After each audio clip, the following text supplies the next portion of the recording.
Hai anak-anak ibu, apa kabarmu hari ini? Ibu harapkan dalam keadaan sehat, keadaan baik, dan hari ini kamu masih bersemangat untuk memulai pembelajaran kita. Nah, kita akan melanjutkan materi kita pada minggu lalu. Kita sudah mempelajari tentang apa yang menjadi saluran-saluran mobilitas. Selanjutnya kita akan masuk pada materi pluralitas atau kemajemukan masyarakat Indonesia. Nah, untuk pertemuan ini Ibu sudah menyiapkan dalam bentuk slideshow ya. Nanti kamu bisa melihat pada video ini. Kita akan membahas satu persatu materi terkait tentang pluralitas atau multikultural masyarakat Indonesia. Baik, nah untuk hari ini kita akan mengetahui apa itu pluralitas, kemudian faktor apa yang mempengaruhi, kemudian jenis-jenis daripada pluralitas itu sendiri. Nah, kita akan masuk dari pengertian ya. Untuk pluralisme sendiri itu fungsi dan keanekaragamannya itu ada dari daya tarik bangsa, terus pengembangan kebudayaan nasional, dan tertanamnya sikap toleransi, saling melengkapi hasil budaya dan mendorong inovasi kebudayaan. Nah, kita masuk pada pengertian. Pluralitas itu diartikan sebagai keadaan masyarakat yang majemuk, dan ini bersangkutan dengan sistem sosial dan politik.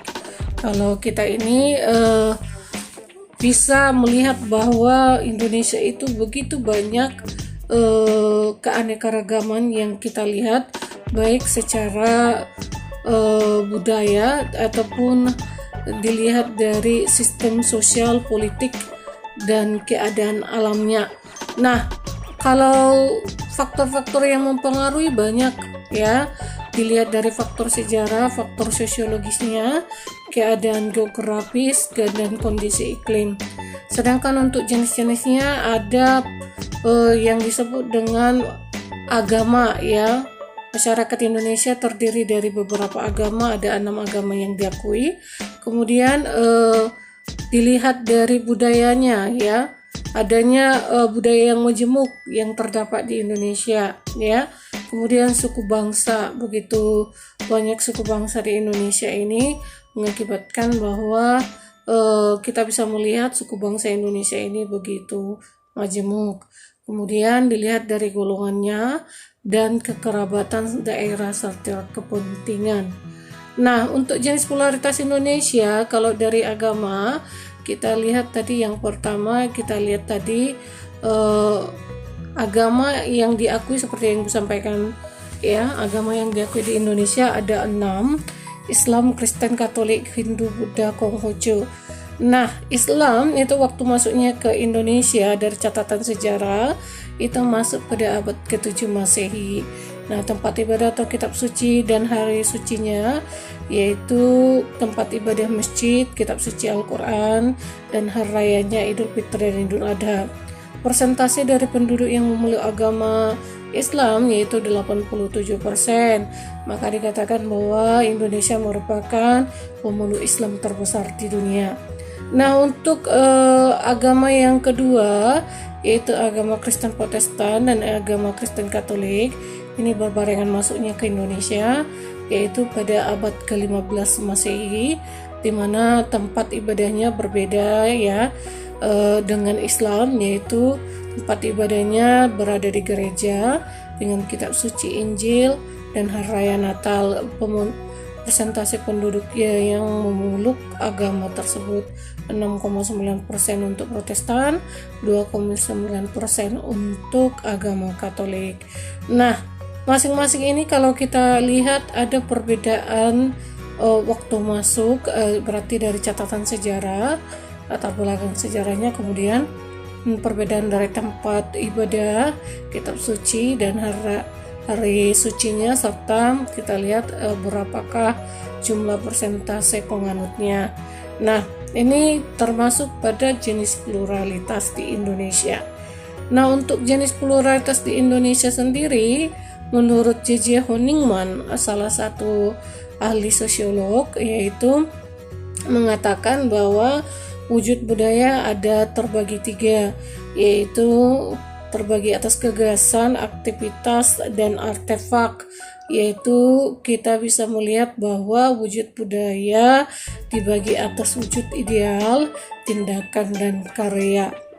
Nah, kita bisa melihat wujud-wujud budaya, ya. Wujud budaya yaitu hasil yang nampak atau yang bisa kita lihat dalam keadaan dalam lingkungan kita sehari-hari, di mana bahwa tarian, kemudian keberagaman adat istiadat itu merupakan wujud budaya yang majemuk. Nah, jenis-jenis pluralitas di Indonesia ada 7 unsur kebudayaan menurut Kuncharaningrat.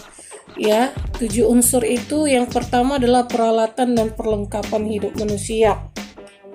Kemudian mata pencarian dan sistem ekonomi, kemudian sistem kemasyarakatan, kemudian bahasa lisan dan tertulis, kemudian kesenian, setelah itu sistem pengetahuan dan sistem kepercayaan.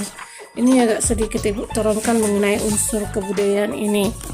Nah, 7 unsur kebudayaan ini artinya unsur yang mengakibatkan mengapa kemajemukan itu bisa terjadi di Indonesia, ya. Peralatan dan perlengkapan hidup manusia ini artinya adanya kemajemukan peralatan dan perlengkapan yang digunakan oleh manusia yang secara berkelompok di dalam satu wilayah dengan wilayah yang lain, sehingga itu akan menimbulkan kebiasaan dan tata cara hidup yang berbeda dari satu wilayah ke wilayah yang lain. Sedangkan kalau dikatakan mata pencarian dan sistem ekonomi, ini juga menimbulkan hierarki.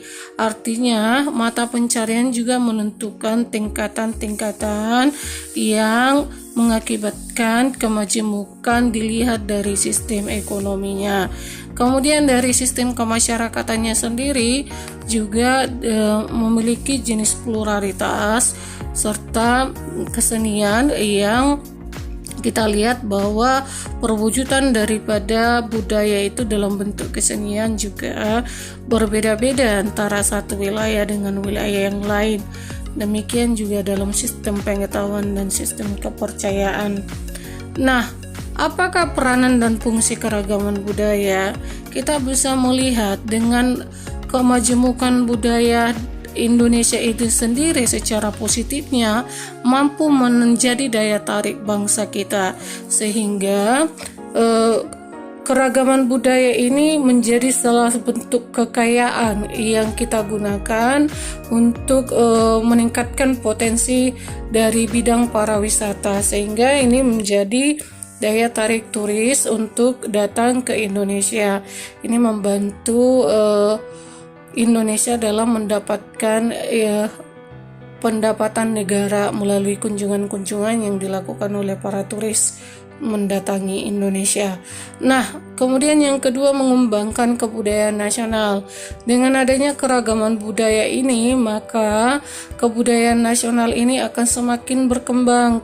Dengan adanya kekayaan yang kita miliki akibat kemajemukan daripada budaya itu sendiri, maka kita akan mampu mengembangkan kebudayaan nasional. Kemudian saling melengkapi hasil budaya. Saling melengkapi hasil budaya artinya bahwa setiap budaya itu yang kita miliki antara dari satu wilayah ke wilayah yang lain memiliki karakteristiknya masing-masing dan keistimewaannya masing-masing, sehingga nantinya keragaman budaya itu akan mampu untuk melengkapi hasil budaya dari satu wilayah ke wilayah yang lain. Nah, fungsi keragaman budaya harus mampu untuk menanam sikap toleransi secara langsung dan secara langsung atau tidak pun langsung keragaman budaya ini dimaksudkan untuk mampu menanamkan sikap toleransi. Jadi ketika keragaman bukan dilihat sebagai perpecahan, tetapi dilihat sebagai bentuk kekayaan yang harus dijaga dan dilindungi.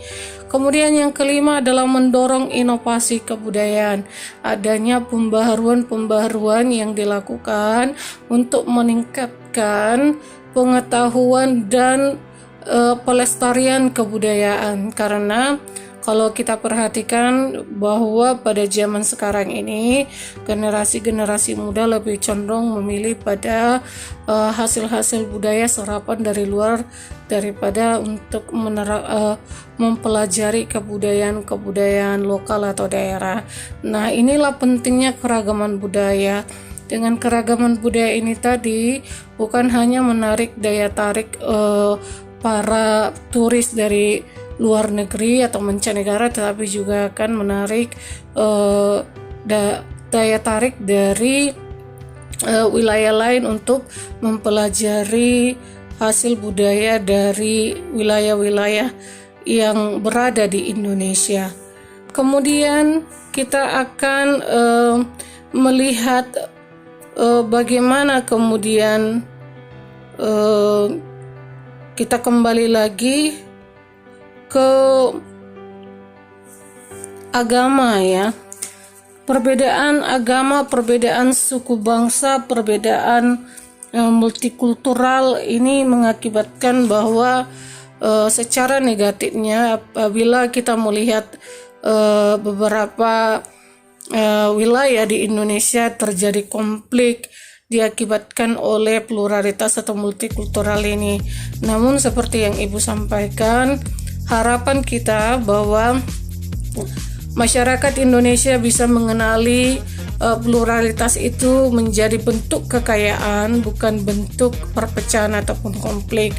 Dengan adanya apa? Dengan adanya sikap toleransi dan saling menghargai, sehingga nantinya apa yang menjadi fungsi dan peranan daripada pluralitas itu bisa diwujudkan, bisa diterapkan, dan membuat Indonesia menjadi negara yang dikenal dengan kekayaan budaya yang beragam. Nah, anak-anak Ibu, kalau dalam materi ini sesuai seperti yang Ibu sampaikan, Ibu harapkan bisa kamu pahami dengan baik. Dan untuk materi ini Ibu akan memberikan soal kepada kamu. Ini ada soal pada proyek IPS 2. Kamu membuat analisis konflik. Jadi kamu akan mencari konflik apa yang terjadi, salah satu kasus ya. Kamu akan mencari salah satu kasus konflik yang ada di Indonesia akibat pluralitas. Ya, contoh konflik karena adanya perbedaan agama ya. Contoh kasus adalah penutupan rumah ibadah misalkan. Penutupan rumah ibadah ini yang dilakukan antara salah satu kelompok agama ke kelompok agama yang lain, itu kan bisa membuat konflik.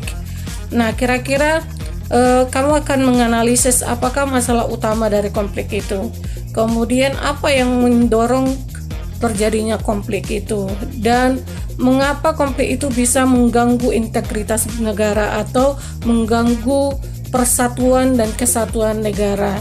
Kemudian yang keempat, apa solusi yang bisa kamu berikan untuk orang-orang yang berkonflik. Ini solusi ini adalah saran yang bisa kamu berikan. Kerjakanlah yang keempat soal ini dalam buku latihanmu. Selesai itu baru kamu nanti postkan di Edmodo sesuai dengan tenggat waktu yang Ibu berikan sampai jam 9 malam. Demikian anak-anak Ibu untuk materi hari ini. Mudah-mudahan bisa kamu pahami dengan baik. Sampai jumpa di pertemuan yang akan datang. Dikerjakan tugasnya, tetap semangat, salam sehat, Tuhan Yesus memberkati. Bye-bye.